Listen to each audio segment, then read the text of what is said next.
ಒಂದು ನಾನು ಆ ವಿಡಿಯೋ ನೋಡಿಲ್ಲ. ನಿನ್ನ ರಾತ್ರಿ ನಾನು ದುರ್ಗದಿಂದ ಬೆಂಗಳೂರಿಗೆ ಬಂದೇನೆ, ನೋಡಿ ಉತ್ತರ ಕೊಡ್ತೇನೆ. ಸರ್, ಈಗ ಅದೇ ಸರ್ ಲಕ್ಷ್ಮೀ ಹೆಬ್ಬಾಳ್ಕರ್ ಅವರು ಮಾತಾಡಿದ್ದಾರೆ, ಬಿಜೆಪಿಯವ್ರ ಕೆಲಸ ಮಹಿಳೆಯವ್ರನ್ನ ನಿಂದಿಸುವುದೇ ಅಂತ. ಬಿಜೆಪಿಯವ್ರದ್ದು ಕೆಲಸ ಮಹಿಳೆಯವ್ರನ್ನ ನಿಂದಿಸುವುದೇ ಅಂತ. ನಾನು ವಿಡಿಯೋಗಳನ್ನು ನೋಡಿದ ಮೇಲೆ ಉತ್ತರ ಹೇಳೋದು ಸರಿ. ಧನ್ಯವಾದ ಸರ್. ಇದರಲ್ಲಿ ನ್ಯಾಯ ಒಂದು ಕಡೆಗಿದೆ, ನಡೆದೇ ಒಂದು ಕಡೆಗಿದೆ. ನಾವು ಏನು ಮಾಡೋಣ? ಯಾರು ಹೇಳೋದು ಇದನ್ನ? ಮುಖ್ಯಮಂತ್ರಿ ಇವಾಗ ಮೀಟಿಂಗ್ ಇತ್ತು, ಅಲ್ಲಿ ವಿಜಿಲೆನ್ಸ್ ಕಮಿಟಿದು, ಅಲ್ಲಿ ಆದರೂ ಎತ್ತೋಣ, ಬೇಗ ಅದನ್ನು ಸ್ಟಾಪ್ ಮಾಡ್ಸೋಣ ಅಂತಂದ್ರೆ ಅವ್ರು ಇವತ್ತು ಮೀಟಿಂಗೇ ಕ್ಯಾನ್ಸಲ್. ಸರ್, ಚೀಫ್ ಸೆಕ್ರೆಟರಿ ಅವರು ಕರ್ನಾಟಕಕ್ಕೆ ಇಲ್ಲ, ಬರೀ ಮುಖ್ಯಮಂತ್ರಿ ಇಲ್ಲ ಪಾಪ ಅವ್ರಿಗೆ ನಾವು ಹೇಳಿ ಅದಕ್ಕೋಸ್ಕರ ಅವ್ರಿಗೆ ಕೇಳ್ಬೋದ ಅವರು ಅನ್ನ ಅವ್ರಿಗೆ ಅಲ್ಲೇ ಕುತ್ಕೊಂಡಿರ್ತೀವಿ. ಅವರು ರಾತ್ರಿ ರಾಜ್ಯ ಸರ್ಕಾರಕ್ಕೆ ಡೇ ಪೂರ್ತಿ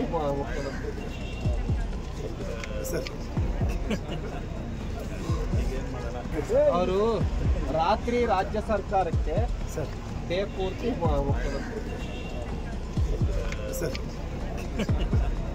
because these sort of people, and you see the history of people involved or active in BJP, they have cases of atrocity against women, speaking against women or degrading women is a natural thing which comes to the BJP.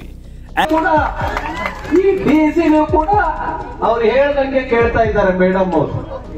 ಅವ್ರೇನ್ ಪಾಕಿಸ್ತಾನದಿಂದ ಬಂದಿದ್ದಾರೋ ಅಥವಾ ಇಲ್ಲಿ IAS officer ಆಗಿದಾರೋ ಗೊತ್ತಿಲ್ಲ ನಮಗೆ. ಬಹುಶಃ ನಿಮ್ಮ ಚಪ್ಪಾಳೆ ಎಲ್ಲ ನೋಡಿದ್ರೆ ಬಹುಶಃ ಅವ್ರು ಪಾಕಿಸ್ತಾನದಿಂದ ಬಂದಿದ್ದಾರೆ ಅನ್ನೋ ಕಾಣುತ್ತೆ DC. आखिरी कर्नाटक कानून साज काउंसिल में अपोजिशन के चीफ विप और BJP MLC N Ravi Kumar के मुबैना रिमार्क्स ने एक नया सियासी तूफान खड़ा कर दिया है। 1 जुलाई को विधान सौदा के करीब गांधी जी के मुजस्समे के पास एक एहतजाज के दौरान chief secretary doctor Shalini Rajneesh के बारे में दिए गए बयान पर सख्त रद्द-ए-अमल सामने आया है। कांग्रेस पार्टी ने फौरी कार्रवाई करते हुए शिकायत दर्ज करवाई। कांग्रेस कायदीन बिल्किस बानो, सलीम अहमद, रमेश बाबू और BK हरिप्रसाद पर मुश्तमिल वफद ने कानून साज काउंसिल के सदर बसवराज होराटी और विधान सौदा पुलिस को तहरीरी शिकायत पेश की है। शिकायत में कहा गया है कि N रवि कुमार ने एक अवामी इज्तिमा में चीफ सेक्रेटरी के खिलाफ हतक-आमेज़ और सिनफी लिहाज से काबिल एतराज़ अल्फाज इस्तेमाल किए हैं जो नाकाबिल बर्दाश्त हैं। कर्नाटक यूथ कांग्रेस की लीगल सेल ने रियासती ख़वातीन कमीशन से रुजू करते हुए मुतालबा किया कि इस बयान की फौरी तहक़ीक़ात की जाएँ।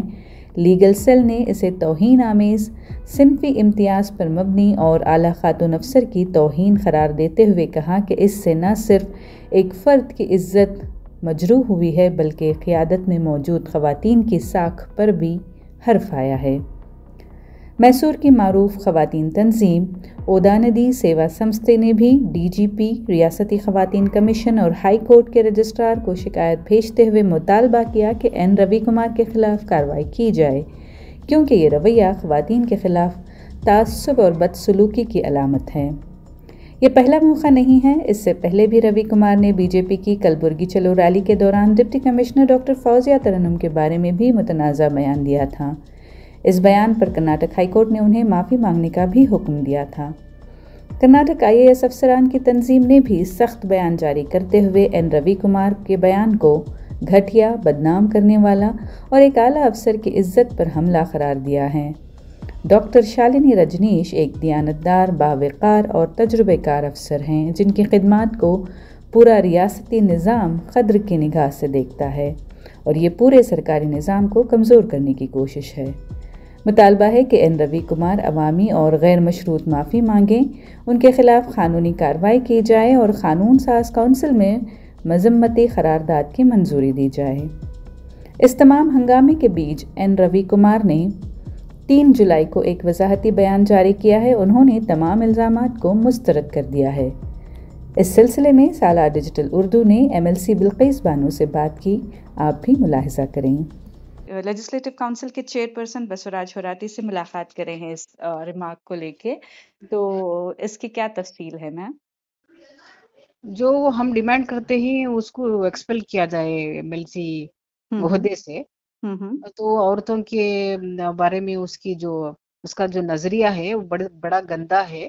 जी। कोई भी हो, चाहे गुलबर्गा के डीसी हो, उनके लिए भी उन्होंने इतने गंदे अल्फाज से करके वो पाकिस्तानी है, बल्कि वो उनको क्या था।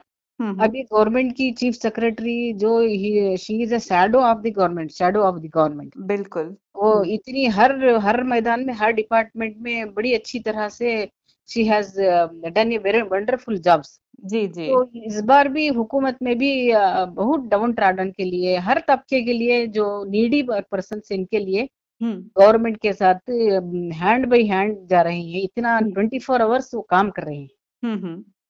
तो इनके लिए इतनी गंदे जहन के इस तरह से जो लफ्ज उसने इस्तेमाल किया है, ये इसकी गंदी सोच और उसकी शख्सियत इसी तरह की है, ये उभर कर आया है। तो इनकी सोच औरतों के लिए, जो बीजेपी पार्टी की सोच है, औरतों के खिलाफ है, उनके रिजर्वेशन के खिलाफ है, हर जगह यही नहीं है। वो इंडिया पाकिस्तान की परसों रिसेंटली जो जंग हुई, उसमें भी हमारी मुस्लिम की एक लेडी जो आर्मी ऑफिसर थी, इसके लिए भी उन्होंने बीजेपी वालों ने गैर गलत बोलना शुरू कर दिया। इतना उन्होंने अपनी जान की बाजी लगाकर इतना अच्छा वंडरफुल वर्क शी डिड। जी उसके बाद यहाँ पर गुलबर्गा में भी इस तरह से हर जगह हर औरतों के खिलाफ हैं ये लोग। जी जी। तो we demanded he should be expelled from the membership and we और हमें हुकूमत से भी ये आग्रह भी किया है कि उसे अच्छी से अच्छी, कड़ी से कड़ी सजा भी दी जाए।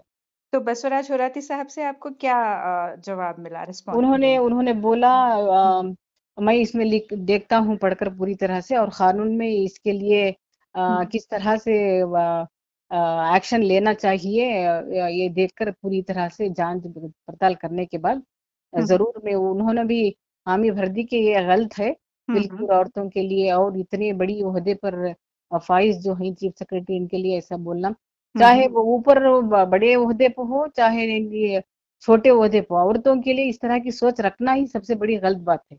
बिल्कुल। तो उन्होंने जी जी बताएं मैम। इसमें हामी भर दी। उन्होंने कहा कि मेरी इहाते में जो आता है कानूनी कार्रवाई, इंशाल्लाह इसके लिए मैं उसे नोटिस करूंगा, उससे जवाब तलब करूंगा, उसके बाद एक्शन ली जाएगी। इस तरह से जवाब दिया।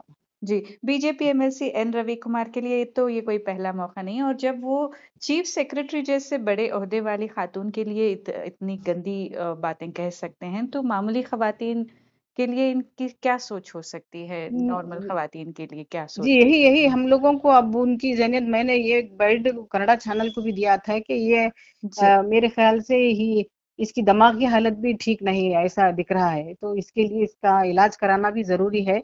जी। ये हर जगह वो काउंसिल में भी इसी तरह से अपने आप को आग बोला करता है। जब हम या कोई हमारी दूसरी मेरी को एमएलसी हमारी वो भी बात करते हैं, तो झट से उड़कर जागे। वो समझते हैं कि औरतों की अकल कम है, औरतों को उनका रोल कम है, औरतों को सेकेंडरी सिटीजन की हैसियत से वो मानते हैं। तो ये इनकी जहनियत है, वो उभर कर सामने आ रही है। लोगों को इसका जायजा, औरतों को खासकर इसका जायजा लेना चाहिए। बीजेपी की पार्टी का जो नजरिया है वो उभर कर सामने आ रहा है। जी। Thank you very much ma'am सारा डिजिटल से बात करने के लिए। Okay. See, N. Ravi Kumar's statement is the BJP culture. BJP thrives in having people like him in the council, assembly, and in fact, this is not the first time he's talking. Earlier, he had spoken about Fauzia and IAS officer, and now about the Chief Secretary Shalini Rajneesh. Because these sort of people, and you see the history of people involved or active in BJP, they have cases of atrocity against women, speaking against women or degrading women is a natural thing which comes to the BJP.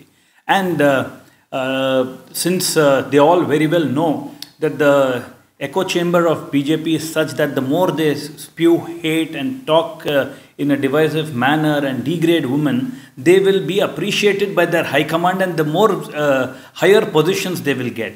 So it's for the people to see through what sort of leadership BJP is giving. In fact, a guy like Ravi Kumar should not even be in the council. He is not even fit to be in public service. So I think strong action should be taken. Such people don't belong to the society, and I think he should be arrested for what all comments he makes.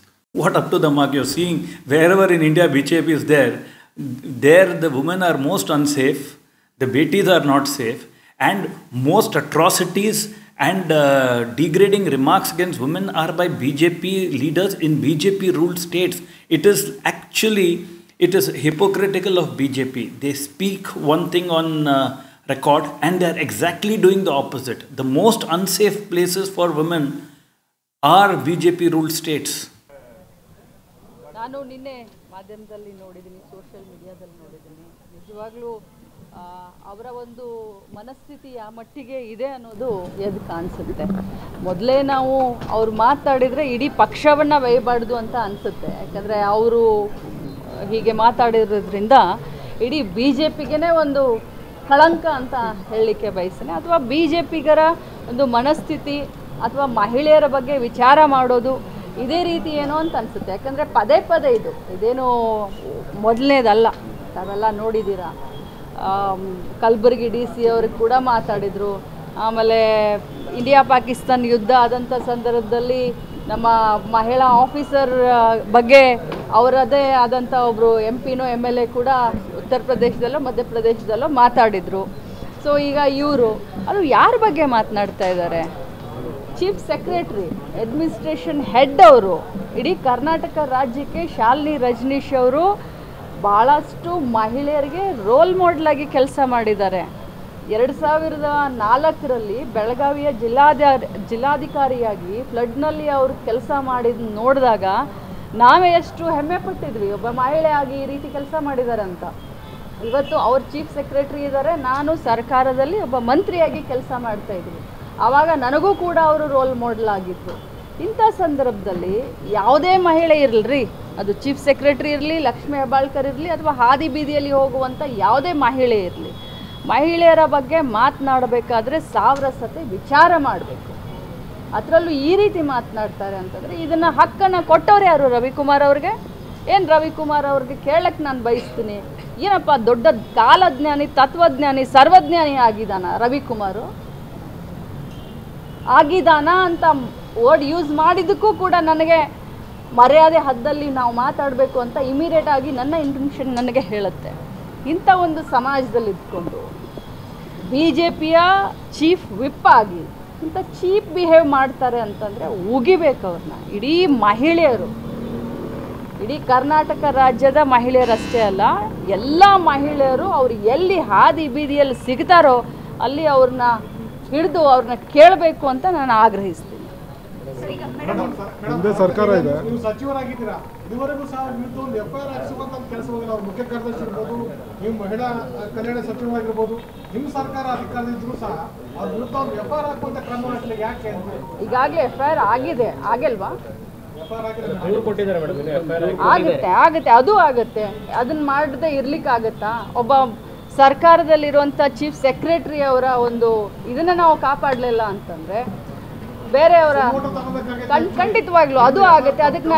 ಅದನ್ನು ನಾನು ಒತ್ತಾಯನೂ ಕೂಡ ನಾನು ಮಾಡ್ತೀನಿ. ಅದಕ್ಕೋಸ್ಕರನೇ ನಾನು ಇವತ್ತು ಬಂದಿದ್ದೀನಿ, ತಮ್ಮೆಲ್ಲರ ಜೊತೆ ಮಾತಾಡಬೇಕಂತ ನಾನೇ ನಿಮ್ಮನ್ನೆಲ್ಲರನ್ನು ಕರೆದಿದ್ದೀನಿ.